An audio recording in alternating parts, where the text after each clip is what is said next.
Bonjour à tous, bienvenue dans Action, le podcast de Primonial qui vous donne les clés pour mieux comprendre la gestion de patrimoine.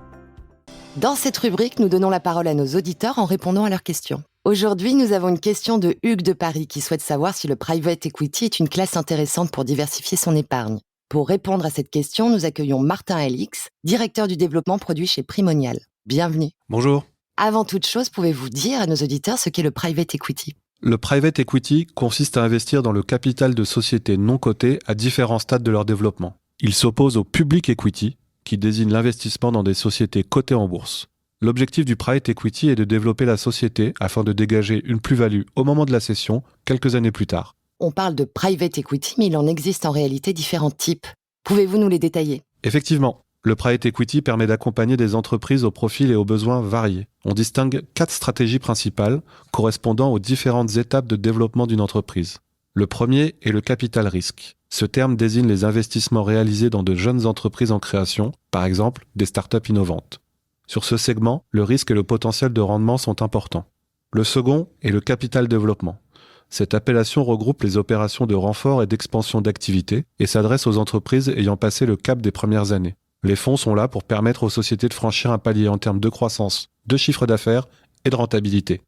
Il y a également le capital transmission. Ce segment comprend les opérations liées aux entreprises arrivées à maturité. Les fonds sont là pour préparer la transmission de l'entreprise à une autre entité industrielle ou son introduction en bourse. Enfin, la dernière catégorie est le capital retournement. Elle concerne les entreprises confrontées à des difficultés de trésorerie. Les fonds y injectent alors les ressources financières nécessaires au redressement de son activité tout en effectuant des restructurations internes. Et pourquoi est-il intéressant d'investir en private equity ?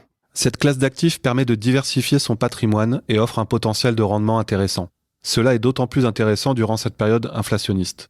Les marchés actions cotées sont souvent perçus comme opaques et complexes. La causalité entre les performances des entreprises et les corrections ou les plus-values n'est pas toujours évidente, donnant parfois l'impression d'être la conséquence d'événements indirects. Le capital investissement affiche une volatilité moindre, d'une part car c'est la société elle-même qui va être valorisée sur ses fondamentaux, et d'autre part car ces valorisations s'effectuent généralement sur une base trimestrielle. Alors, vous avez évoqué la performance. Pouvez-vous nous en dire un peu plus ? Et comment se positionne-t-elle par rapport aux autres classes d'actifs ? Fin 2020, le private equity affichait selon France Invest une performance annuelle moyenne nette de 10,1% sur 10 ans. Bien qu'en légère baisse par rapport à 2019, le private equity maintient un écart de rendement significatif, de l'ordre de 3 à 5 points par rapport aux principaux indices boursiers ou à l'immobilier. Et comment expliquer ces bons résultats ? Ces niveaux de performance reflètent selon moi les caractéristiques de l'investissement dans le non-coté, à savoir la capacité des sociétés de gestion à développer et à transformer les entreprises qui prennent ainsi de la valeur. Le facteur temps. Compte tenu des durées d'investissement de 10 ans en moyenne, on va laisser le temps aux entreprises de mettre en œuvre leurs projets de développement et de création de valeur. Enfin, sa forte résistance face aux aléas conjoncturels liés à l'accompagnement de proximité des sociétés de gestion auprès des entreprises qu'elle accompagne. Attention néanmoins, l'investissement et le private equity comportent des risques de perte en capital, partiel ou total. Il faut donc être en capacité financière de perdre la totalité de la somme investie. De plus, la liquidité d'un fonds investi en private equity n'est pas garantie, ce qui implique de pouvoir immobiliser la somme investie durant la durée de l'investissement.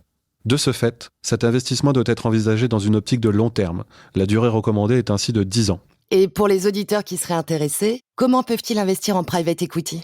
Il existe différentes façons d'investir en private equity. Vous pouvez le faire en direct. Cela consiste à investir directement dans le capital d'une société non cotée. Cette approche est réservée aux personnes averties et disposant de fonds conséquents. Vous pouvez également investir en private equity via l'achat de parts de fonds de placement. Il en existe 4 types. Les fonds communs de placement à risque, FCPR. Les fonds professionnels de capital investissement, FPCI, les fonds d'investissement de proximité, FIP, les fonds communs de placement dans l'innovation, FCPI. Les 2 premiers, FCPR, FPCI, sont accessibles aux particuliers dans le cadre d'une gestion privée avec des tickets d'entrée importants. Il faut par exemple disposer de 100 000 € pour souscrire à un FPCI.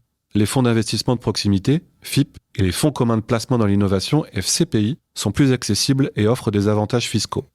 Une autre solution est le financement participatif. Des plateformes dédiées permettent aux particuliers d'investir au capital de sociétés non cotées pour des montants inférieurs.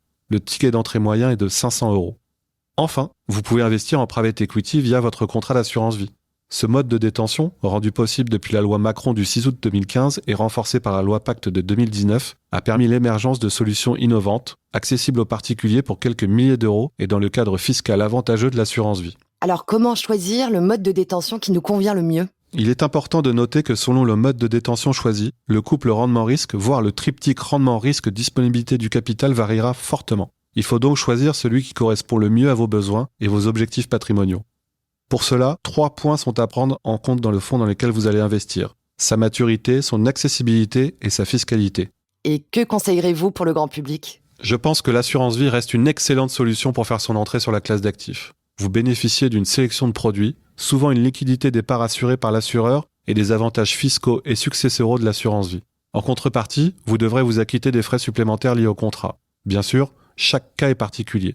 Pour faire le bon choix, il est recommandé de vous faire accompagner par un conseiller en gestion de patrimoine.